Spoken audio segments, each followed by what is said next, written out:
Race number 5 is the 7:15, celebrating the Totem PMU Partnership Handicap, and it's run over 1.25 miles. The market, 15 to 8 or so about the price now, just edging out slightly for number 2, Glint of an Eye, who's around about 13 to 8 when I looked this morning. It's a quick turnaround. We mentioned that in the parade ring. Was fancied at Leicester on Saturday, and I thought ran a perfectly creditable race in second. And she hasn't been out of the frame in the last 4 runs, when inclusive, a little bit unlucky here a couple of starts ago. Yeah, she's been running very consistently, and I think you can upgrade that performance 4 days ago. She wasn't that easy on herself early doors, was she, Nick? She was ran a little bit freely, and she was ridden by Hayley Turner on that occasion. I would have thought you can upgrade that performance a little bit if she just settles and gets into a better rhythm. Arlecchino's Arc is horse number 5, a 4-length course and distance winner last time in the refitted visor. That was from Miss Pollyanna. They meet again on different terms, but that was the 4th career course and distance success, and I don't really think a mark of 53 is terrible based on the achievements in the past. No, he's run consistently well. In the past, he's won over course and distance of mark of 55.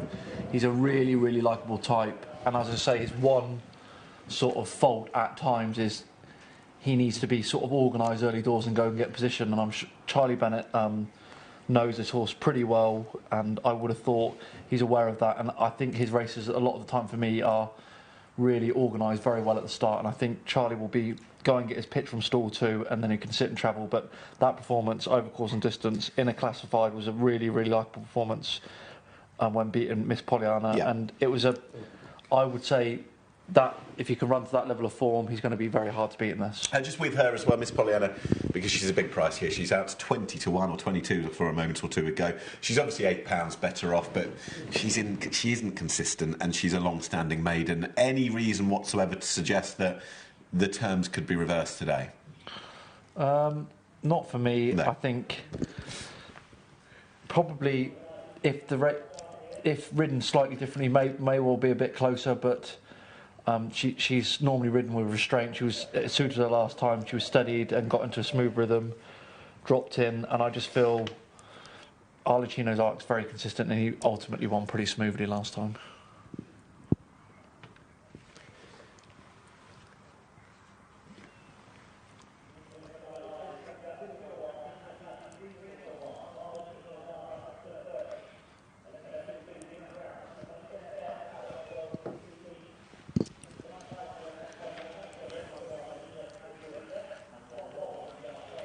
Cheers, Rishi. 15 to 8 and a bit on the drift. The consistent Glint of an Eye, who's turning around from Leicester on Saturday.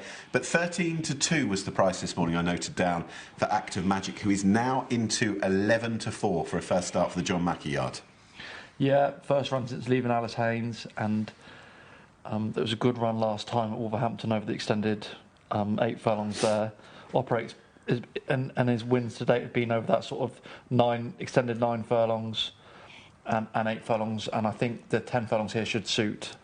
And that was a good run behind Seaforth last time at the beginning of the month.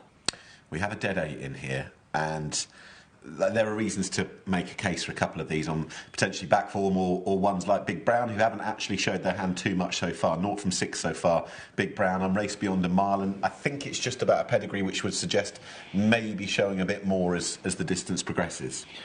Yeah, I think you can make that case, but it's a watch and brief for me with Big Brown.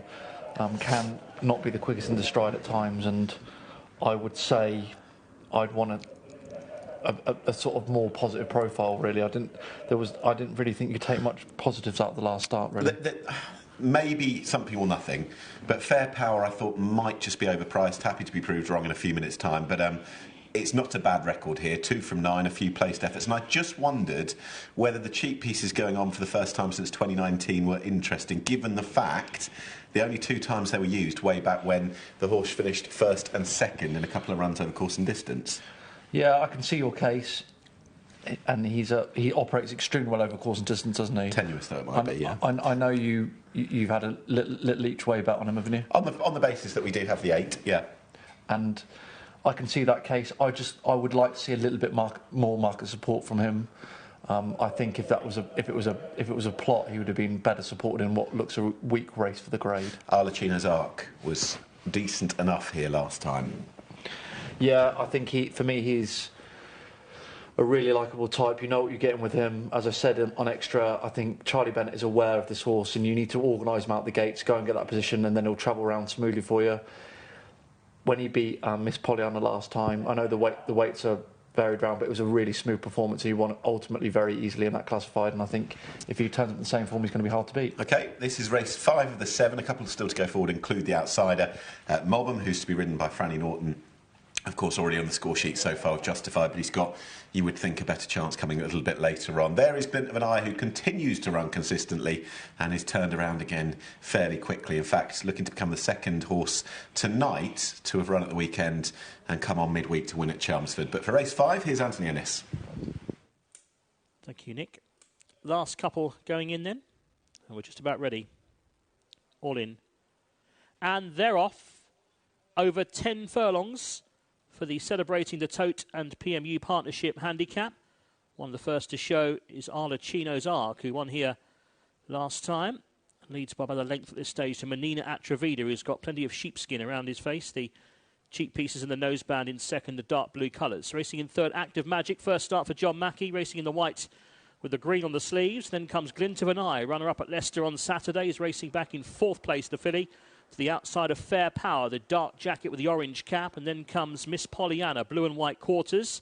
Ahead of Big Brown against the running rail in the white jacket with the dark blue stripe. And towards the rear of the field, at this stage, is Mobham in the blue and yellow as they make the turn down the back straight. So Arla Chino's Arc out in front. He was held up when he won here last time, but makes the running today. Leads by almost a length to, in second place, Menina Atravida. Racing in third is Glint of an Eye on the outside of Active Magic, who's racing against the running rails. Just behind those, we have Fair Power. Wider out, the star on the cap, that's Miss Pollyanna. That's the blue and white quarters. Then comes Mobham, and towards the back, Big Brown, covered up by Callum Shepherd. They're heading towards the end of the back straight run, preparing to turn left-handed as they go past the 4. Once again, swinging towards home. The leader is Arla Chino's Arc by a half length to, in second place, Menina Atravida. Racing in third is Active Magic. Glint of an Eye, every chance tonight, is close up. Racing one out, one back in the light blue and red. Then comes behind those Fair Power as they come around the home turn. And up front, still Arla Chino's Arc, bidding to make all the running.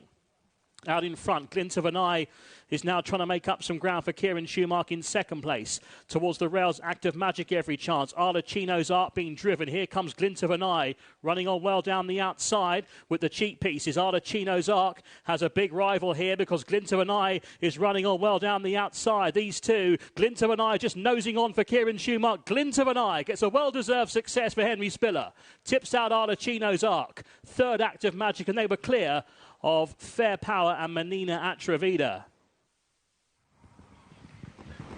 Well, at the end of the consistent placed runs for Glint of an Eye, who was turning around quickly from Leicester on Saturday, hadn't been out of the first three, in fact, in the last few runs, and has got the head in front on this occasion to run down the pace-setting previous course and distance winner, last time out course and distance winner, Arla Chino's Arc, with the well-supported Active Magic back in third. But after the run of consistent efforts, it's now one next to the name for Glint of an Eye. She's deserved that, Mick, hasn't she? She's been uber consistent and really likeable type there, and she had to be pretty game under pressure there and answer